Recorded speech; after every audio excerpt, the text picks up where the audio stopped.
bannange jo nalajanye wano ku mukutu guno ogwa TikTok kibannange muyambe Segirinya obwana buto bwana bukyali buto Nagirinya tannakula n'obulala tebunnakula bwaba kusindise tikola Segirinya ekishamu mutte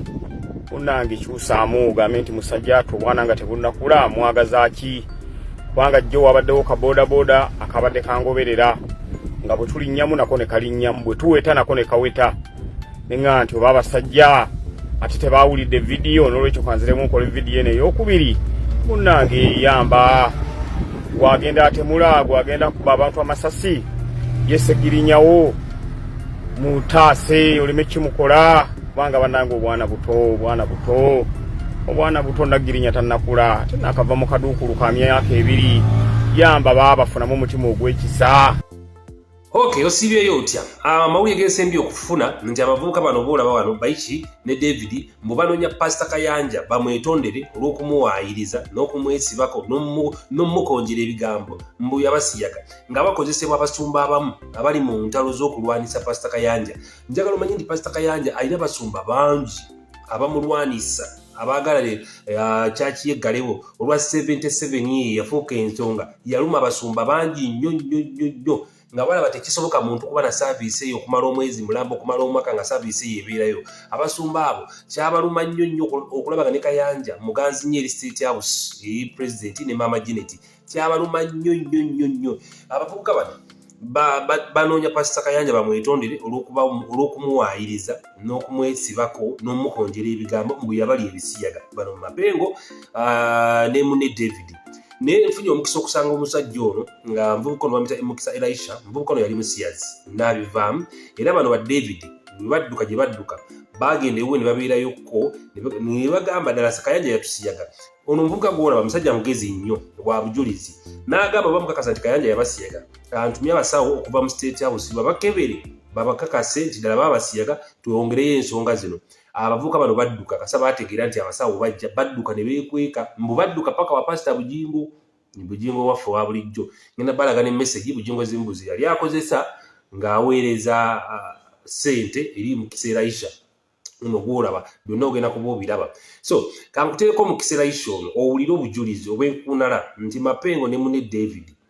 banoonya Kayanja bamwetondere bano abaana bali wa Kyakabali sawa zino Kyakabali yabakuŋŋaanya mbwagenda batwala President Museveni abakuŋŋaanya bawere obungi abatwale guno omuzannyo gw'okuwaayiriza Kayanja gulimu oba ssente simanyi lwaki buli omuntu avaayo nti awaayiriza Kayanja abasumba bangi bamubuukira ne beefuula bamusponsoringa era ne babambaza ne t-shirt za president nga bw'omulaba wano ng'ate baagala batwala President Museveni bamusisinkane lwaki guno omuzannyo munene nnyo gw'okulaba nga basula erinnya lya Pastor Robert Kayanja wa Miracle Center. Sooka owulire Mukisa Elisha. Messages nganjogera nabo about the bloggers because there was a payment that was delayed. So nembagamba ba blogger bali ku on my neck. Banange ngenda kuswala, what do we do? You know, nze bine ebintu nalisagana kubikola. First of all, nze aim yange tiyali ya bitongo, tiyali ya ba pastors. Okay, yes, I know pastors who are involved, but nze handling a general thing. Handling a sechinomu kubanga bonna okola olutalo ne sechinomu olutalo teruvaawo onakwanyisiganya nawo n'owanyisiganya nze ekyange kiri geno kulwanisa bisiyaga ate nga kiri geno sinti no specific people nti nze nkuba gundi weewonye bapasita bangi nnyo bali ku Pastor Kayanja yeka naye ng'ebitongole ebirecruiting nga tulina 50 gye buvuddeko awo nina ne storage ennakoze ey'omu ku balenzi abeefuula abawala nga ngero girabira ddala ye ya recruiting wa kitongole kakati agamanyi ge bayolekeza aba victim ne Pastor Kayanja lwaki tebagowerekezako ne ku bitongole ebyo ne tubiggalira ddala omuntu atulabe yasobola okugamba nti ng'oyiirawo nnyo ttawulo Kayanja. Have you ever met Kayanja okuvawo wafuna bano abalenzi nakutuuzaamu nagamba kiveemu oba omuntu yenna okuva ku kampu ye? No, I categorically want to state it mu camera. Nze si meeting ako Pastor Kayanja just coordinating naye soogera naye but no tankubiranga nako ku simu but kyensobola confirming is abasumba abali behind ebino ebintu by'abantu bamapengo ne David ne bya Pastor Kayanja bo baranisa Pastor Kayanja ng'omuntu wabula tebalwanisa bisiyaga kubanga nze abo bennyini abasumba bagamba mbu balwanisa bisiyaga nabatuukira ne mbagamba nina ba victim lwaki temubasupportinga ekkanisa lwaki tebasupportinga kuba bano abaana ekkanisa yeteekeddwa n'okubasupportinga bwe babanga ebyensi bibalemereddwa bateekeddwa kuddukira eri kkanisa naye wemuba temubasupportinze and these pastors ne bankola bwe bati ne bwe bati ne bwe bati naye ate ekyasinga okunkulako waya nti wekituuka kuba victim ba Kayanja aho bakuweereza ssente zonna na buli kyetaagisa ne bw'obafera bazikuwa zonna awe namanya nti bano abasajja tebali against bisiyaga bo bali against one individual which is wrong. This is very wrong. Era wabeerayo omuntu ng'ali eyo nga gwe aimu ye y'okuntuukirira on supporting anti lwanisa gundi nze sibikola nnwanisa bisiyaga byonna ate ekirungi kyange my work has been so fundamental in that sikoze interviews okka nkoze paperwork. People have seen I've written letters to the president and the president has responded. I've written a letter to the speaker has responded. I've written letters to parliament, members of parliament, and they've responded. So omutakola accusation nti no oba agenda kumpa sentence ennwanisa individual nze sirwanisa individual ne wenakubidde okufuna ngero ngamba olina appointment ne speaker olunaku olwaleero. And I can confirm that where I coordinated with somebody sent me Emma yakulira protocol y'okukola appointment ne speaker ya nenkwatagana ne Emma nankola eventually sijikoze najikola because this interview was so ebadde so important that mbadde nokusazaamu kirinzi je for this kubanga mbadde nokola clarity kubasumba ate nga so Elijah tubadde tukyali wali nti wavumye abali ku forum forum bonna bavumidde ddala ne bagamba muli bangu ekituuka ku baana abali genuine abali recruited mu bisiyaga awo tewali support ejja ki ekiri emabegawo ogamba nti mulwanisa Kayanja yekka oba aba victim ba Kayanja be mwagala okusupportinga boka be bali genuine ate ekyekwewunyisa ba sente baziweza naye ate abaana bamaze nalabeyo ka video nga abaana bagala kwetonda kati video eri bajergena ku church ya Pastor Kayanja ne babagana something like that naye nga abaana bennyini bebateekako sente nnyingi ate baba disappointing nga n'olunaku olumu abaana abo lwe beewamba baali bageze ku church ya Pastor Bujingo ku radio eri bagita bata TVs abaana abo lwe babula ne bampeereza message nti baba abducting something nawandikira Pastor Bujingo saagala mukubira namuwandiikira mugamba musumba abaana bazzewuwo abaana bazzemu kumpandikira bali abducted what is going on mulina buzanyo ki bwe muzanya bwesitategeera okay nangamba abaana nabawadde ssente bakomewo yewuwo naye nange sibitegeera ne mugamba munnanga abaana abo bababuze ngenda kuwaayo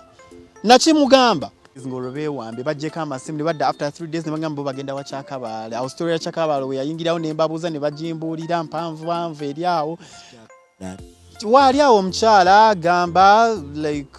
lwanisa naye mbu bisiyaga naye kyanneewuunyisa ate nange yanteeka ku list yaabo bagenda okulwanisa naye mulinze ankolemu video nga nnwanisa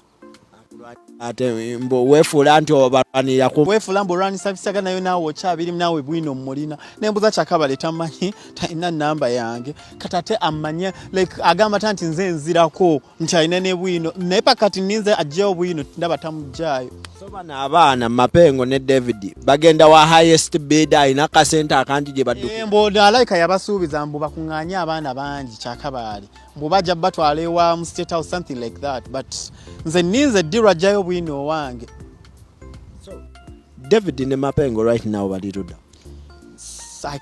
can't lie to you but as long as I remember bangamba bagenze wa Kyakabaale that's what I remember so gera nabo because abaami bano bali mu kunoonya engeri gye bafunamu Pastor Kayanja bamwetondere ku bintu bye bamuwogeddeko erinnya ly'engeri gye balyonoonyeemu nga bakozesebwa abasumba b'abalokole abagala okwonoona erinnya lya Pastor Robert Kayanja baba basuubiza ensi n'eggulu abaana bano abasumba basuubiza abaana bano ensi n'eggulu ssente amayumba obatwala wa President Museveni kye bataakola baamala obbakozesa ne babasuulawo basajja batu tebalina na kyakulya bazunga buzunzi mu nsi olw'abasajja abasumba b'abalokole abagala okwonoona erinnya lya Pastor Robert Kayanja kati ssaawa zino abaana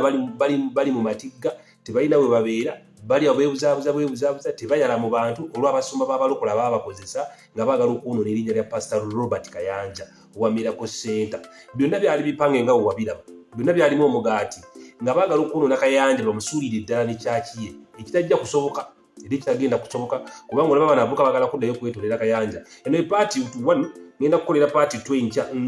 nyongera okulaga ebiri emabega wa Kateni ne message ezo nga bozira bazitambula awo baani ddala abaliyo mu mpango omunene nnyo kulaba nga bono erinnya lya Pastor Robert Kayanja owa Miracle Center abasajja beesomye okusuula Robert Kayanja bamuli bubi. Lwaki abaana bavayo nga boogera ku Kayanja bafuna abasponsor ne babawa amawulire ne babawa zi TV ne babawa zi video naye ate abatavaayo ku ye bo tebabayamba. Kati awo obuukira nti abasumba abo baagala kuwonoona linnya lya Pastor Robert Kayanja nga bamusibako ebisangosango. Ekito kiraba naawe zikabaata.